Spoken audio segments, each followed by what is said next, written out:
Bienvenue dans notre hebdo-cato d'Arlon, l'actualité de notre unité pastorale Notre-Dame d'Arlon. Chers amis internautes, bienvenue dans cette 56e édition de votre hebdo-cato. Installez-vous, on vous amène au cœur de l'actualité de notre unité pastorale.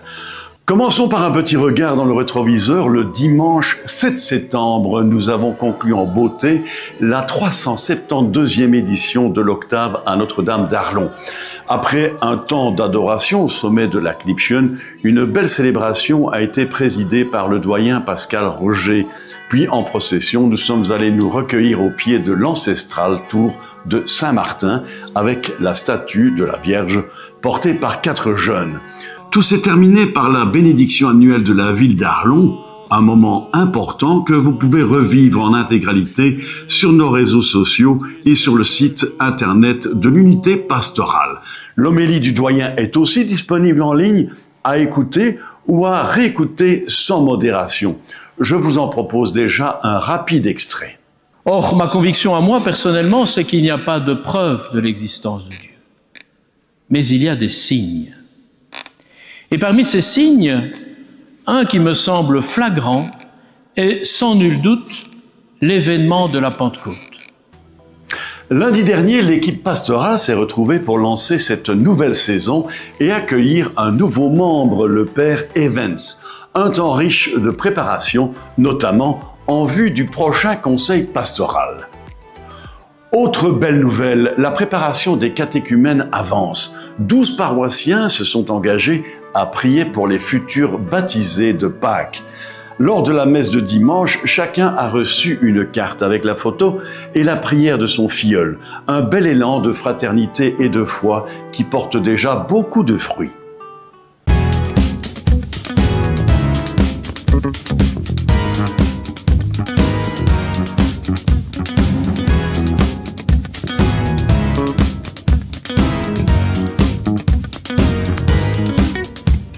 Chaque semaine, nous vous proposons une sélection fascinante de livres que vous pourrez trouver à la librairie du CDD en face de l'école de l'ISMA, rue de Bastogne à Arlon. Cette semaine, je vous emmène à la rencontre d'un personnage fascinant, Saint Paul, l'apôtre qui n'a jamais laissé personne indifférent.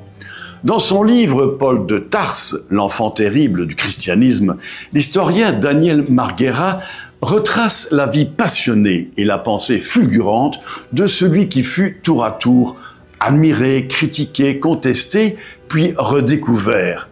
Paul n'est pas un apôtre sage et consensuel. Sa foi brûlante, son audace et ses prises de position ont bouleversé le monde antique et continuent de nous interroger aujourd'hui. À travers une écriture vivante, Marguera nous fait découvrir cet homme de feu qui a porté l'Évangile jusqu'aux confins du monde connu.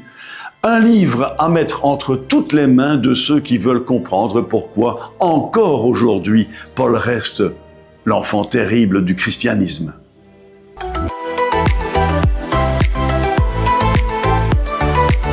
L'agenda des prochains jours, vendredi 19, reprise des rencontres du groupe Croissance, de 18h à 21h à la maison paroissiale rue Jean Coche.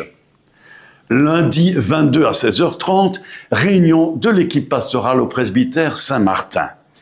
Le mercredi 24 à 20h, conseil pastoral à la salle paroissiale de Saint-Martin. C'est là que les idées foisonnent pour donner de la vie à notre unité pastorale.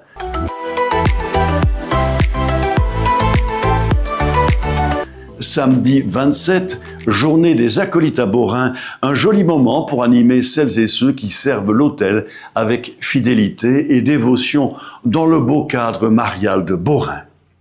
Les 27 et 28, la retraite des jeunes de 15 à 30 ans à Orval, après le merveilleux succès de l'an dernier, gageons que nos jeunes y trouveront la joie et le recueillement légendaire de ce cadre monastique. Tout le week-end prochain, participez à la collecte de produits d'hygiène, bonnets, écharpes et sacs de couchage au profit de l'abri de nuit Soleil d'hiver. Merci déjà pour votre générosité. Enfin, jusqu'au début octobre, exposition d'artistes locaux dans plusieurs églises et chapelles. 2 après-midi portes ouvertes sont prévues les 4 et 5 octobre de 15 à 17 heures. Profitez bien de ces expositions proposées dans le cadre du Temps pour la création.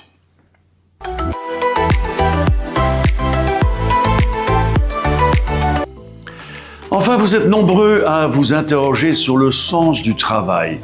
Travailler et vivre vraiment. Travaillons-nous seulement pour vivre ou survivons-nous parfois au travail? Peut-on vraiment s'épanouir dans son entreprise et dans la société? Et quelle place donner à la dimension humaine et même spirituelle dans nos vies professionnelles? Pour réfléchir ensemble à ces grandes questions, le Mouvement pour un monde meilleur nous invite à une soirée de rencontres et d'échanges. Quelques personnalités ont accepté de nous rencontrer pour enregistrer leurs témoignages sur ce sujet épineux.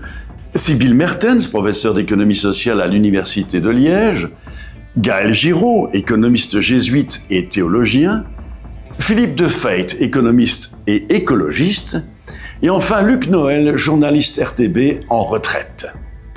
Croyez-moi, ils vont bien vous surprendre par leurs analyses et susciter un débat qui promet d'être passionnant. Alors rendez-vous le jeudi 2 octobre 2025 au centre d'accueil Le Buat à Abbé-la-Vieille dès 18h pour une soirée rythmée par des échanges, un moment convivial autour d'un lunch et bien sûr la diffusion de ces fameux témoignages suivis de vos réactions. Pour la bonne organisation, nous vous demandons de vous inscrire, et c'est important, auprès de Jean-Marie Pierre par GSM ou par email dont les coordonnées apparaissent sous vos écrans. Toutes ces infos et bien plus encore sont disponibles sur notre site internet unitépastoralarlon.com. Voilà, ce sera tout pour cette semaine, qu'elle soit belle et nourrissante pour chacun. On se retrouve la semaine prochaine pour de nouvelles aventures.